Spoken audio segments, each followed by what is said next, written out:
Hello दोस्तों, आपके सामने लेकर के आए हैं प्रकाश का अपवर्तन। इससे पहले टॉपिक पढ़ाया था प्रकाश का परावर्तन। प्रकाश का परावर्तन क्या होता है, अब लेकर के आए हैं प्रकाश का अपवर्तन। अपवर्तन क्या होता है, किसे अपवर्तन कहते हैं प्रकाश का। जब क्या कहेंगे, जब कोई प्रकाश की किरण किसी विरल माध्यम से यानी कि वायु के माध्यम से किसी दूसरे माध्यम में प्रवेश करती है और वो अपने मार्ग से क्या होती है, विचलित हो जाती है, इसको हम क्या कहते हैं, प्रकाश का अपवर्तन कहते हैं। और जब वह अपने यानी कि किसी विरल माध्यम से सघन माध्यम में आती है तो वह किस ओर झुक जाती है, अभिलंब की ओर झुक जाती है। तो देखते हैं क्या होता है प्रकाश का अपवर्तन। टॉपिक है प्रकाश का अपवर्तन, reflection of light, refraction of light.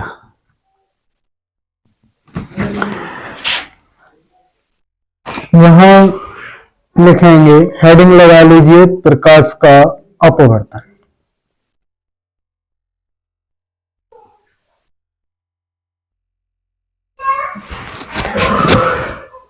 क्या बताया, ये एक माध्यम मान लीजिए, इधर वायु का माध्यम मान लीजिए, इसको नाम दे दीजिए माध्यम फर्स्ट, और इधर मान लीजिए सघन माध्यम, सघन माध्यम, इसको नाम दे दीजिए 2। अब ये जो हमने लाइन खींची है, ऐसा मान लीजिए दो माध्यमों को क्या करती है, अलग अलग कर देती है। ये इधर विरल माध्यम और ये इधर सघन माध्यम।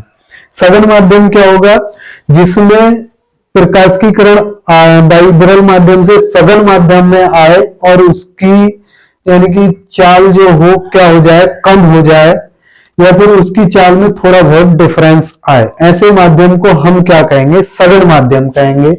तो यहां एक प्रकाश की किरण डालते हैं, ये प्रकाश की किरण डाल ली, और यहां एक हम अभिलंब खींच लेते हैं, क्योंकि अभिलंब खींचना जरूरी है।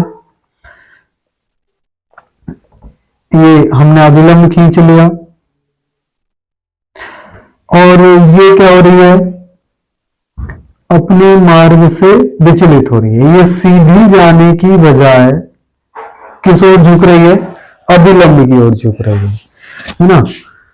तो हम कह सकते हैं, जब कोई प्रकाश की किरण विरल माध्यम यानी कि विरल मतलब वायु के माध्यम से सघन माध्यम में आती है, तो वो क्या होती है, अपने मार्ग से क्या होती है, विचलित हो जाती है। इसी को हम क्या कहते हैं, प्रकाश का अपवर्तन कहते हैं। इसको आपतन कोण कहा जाता है, जिसको हम नाम देते थे एंगल आई।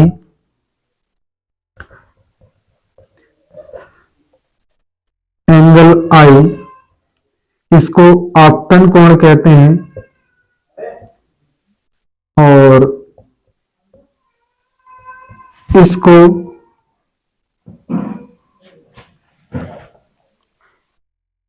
एंगल आर, इसको अपवर्तन कोण कहते हैं, अपवर्तन कोण कहते हैं। क्या होता है, जब कोई लिखेंगे, जब कोई प्रकाश की किरण विरल माध्यम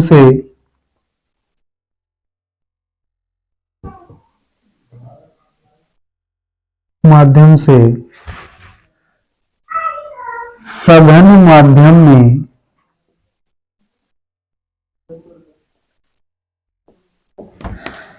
प्रवेश करती है या जाती है,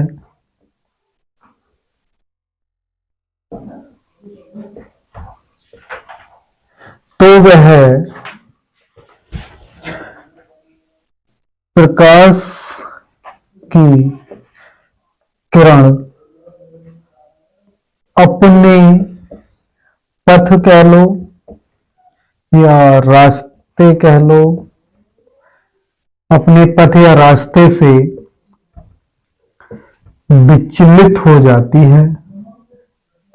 विचलित मतलब होता है हट जाती है। इस घटना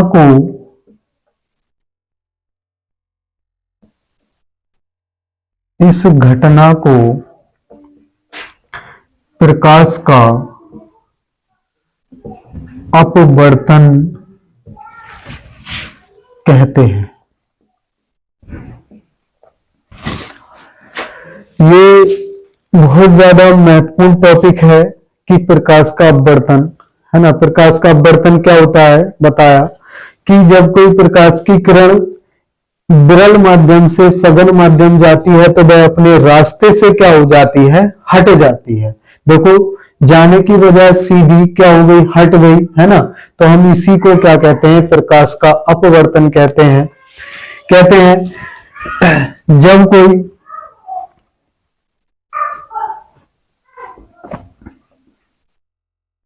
यहां लिखेंगे, जब कोई प्रकाश की किरण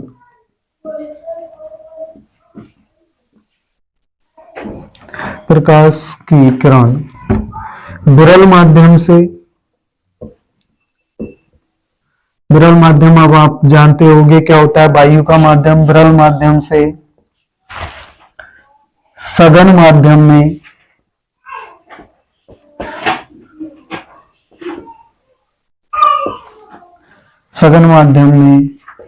जाती है तो वह अभिलंब की ओर झुक जाती है। अभिलंब की ओर झुक जाती है। यानी कि देख रहे हैं हम कि जब कोई विरल माध्यम से प्रकाश की किरण आ रही थी तो वो किस ओर झुक रही है, ये हमारा पूरा एक अभिलंब है, अभिलंब डाल लेते हैं तो ये अभिलंब की ओर क्या होती है, झुक जाती है ना। या फिर जब कोई प्रकाश की किरण सघन माध्यम से विरल माध्यम में जाती है तो वह अभिलंब से क्या होती है, दूर हट जाती है ना। यही कारण होता है, ऐसा इसमें होता है। आगे देखेंगे प्रकाश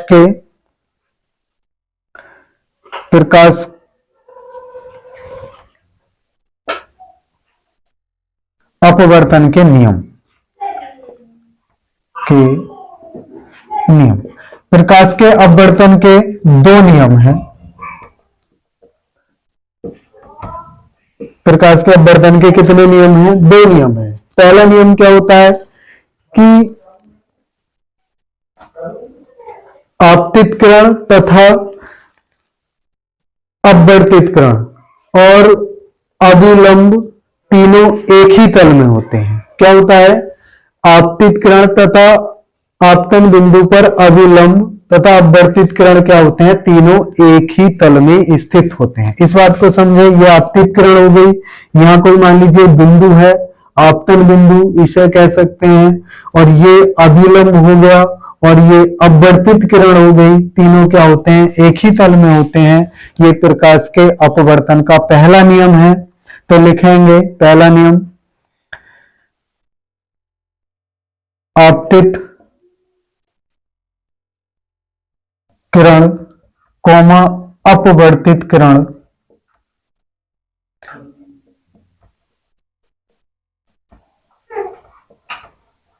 तथा आपतन बिंदु पर अभिलंब तीनों एक ही समतल में स्थित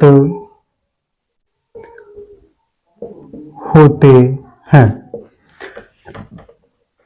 ये हमारा पहला नियम होता है कि आपतित किरण कोमा अपवर्तित किरण तथा आपतन बिंदु पर अभिलंब तीनों एक ही समतल में स्थित होते हैं, है ना। दूसरा नियम क्या होता है? दूसरा नियम ये होता है कि आपतन कोण की ज्या तथा अपवर्तन कोण की ज्या का अनुपात एक नियतांक होता है। हम इन दोनों के अनुपात को एक नियतांक मान लेते हैं। जो नियतांक लेते हैं उसको हम कह सकते हैं कि वो उसका अपवर्तनांक कहलाता है। यहां लिखेंगे आपतन कोण की ज्या, ज्या को इंग्लिश में हम साइन कहते हैं, तथा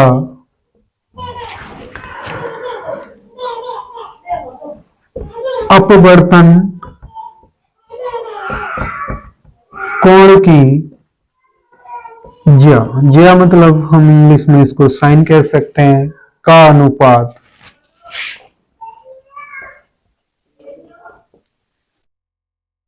एक नियतांक होता है, एक नियतांक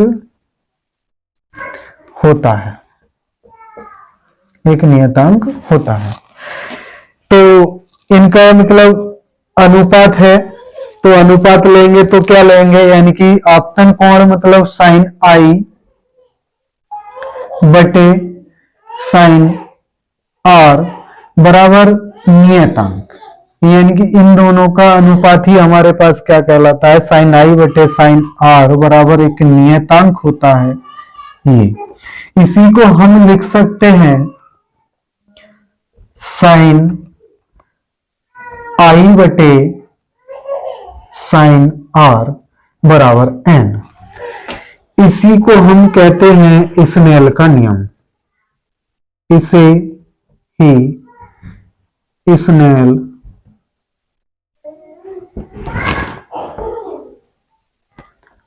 का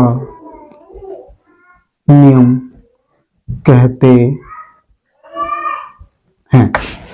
अब ये n क्या होता है, n की बात कर लें तो यानी हम कह सकते हैं कि माध्यम फर्स्ट के सापेक्ष माध्यम सेकंड का अपवर्तनांक। अपवर्तनांक होता क्या है, अपवर्तनांक कहते किसे हैं, इस बात में बहुत कंफ्यूजन रहता है। अपवर्तनांक वो होता है जब कोई प्रकाश की किरण वायु के माध्यम से सघन माध्यम में पहुंचती है, वायु के माध्यम से सघन माध्यम में पहुंचती है तो उसकी चाल में डिफरेंस आता है ना। जब डिफरेंस आएगा तो मतलब उसका अपवर्तनांक होगा। इसी को हम क्या कहते हैं, अपवर्तनांक कहते हैं। ये क्या होता है, यानी कि वायु के सापेक्ष या वायु के सापेक्ष सघन माध्यम का अपवर्तनांक, यानी कि माध्यम फर्स्ट के सापेक्ष माध्यम सेकंड का अपवर्तनांक, इसको हम कहते हैं। ठीक है, यही क्या होता है, प्रकाश का अपवर्तन होता है।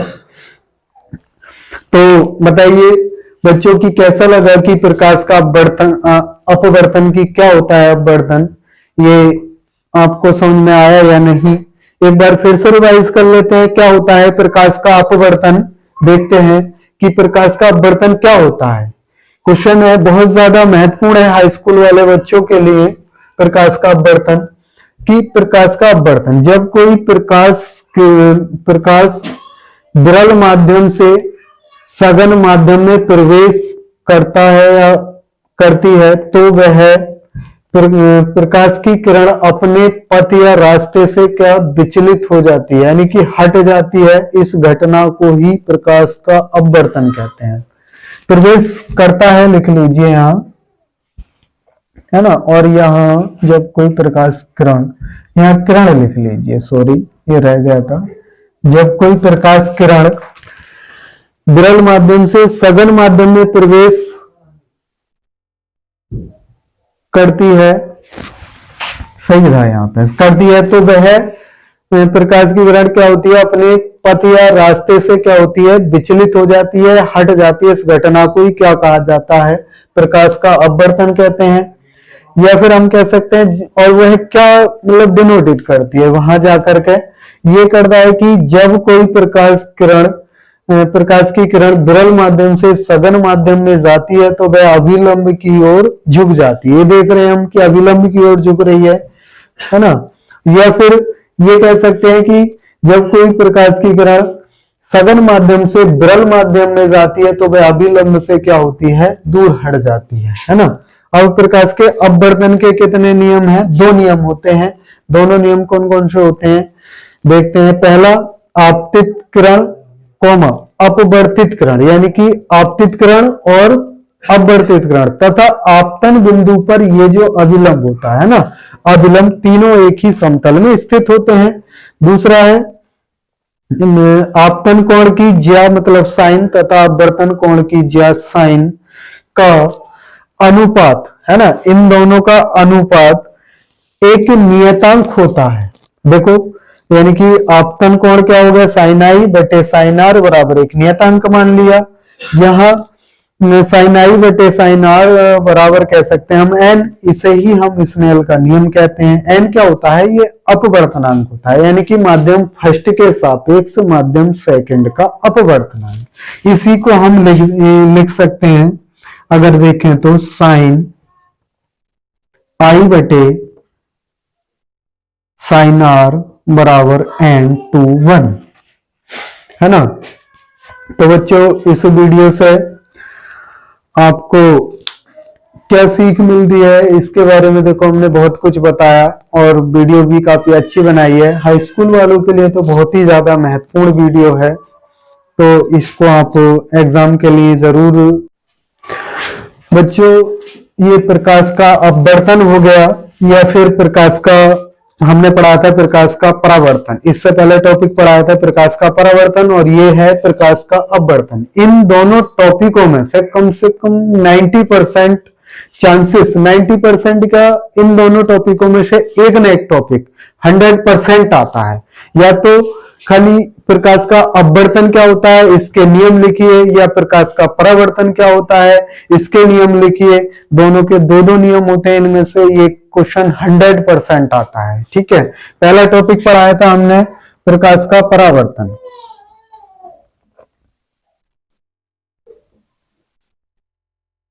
इन दोनों टॉपिकों में से एक टॉपिक 100% आता है। आप इन दोनों टॉपिकों को तैयार कीजिए और अपने मार्क्स ज्यादा से ज्यादा इंक्रीज कीजिए। इन दोनों टॉपिकों से एक न एक टॉपिक 100% आपके एग्जाम में मिलेगा। ये बहुत ज्यादा मोस्टफुल है आपके एग्जाम के लिए। थैंक यू, धन्यवाद।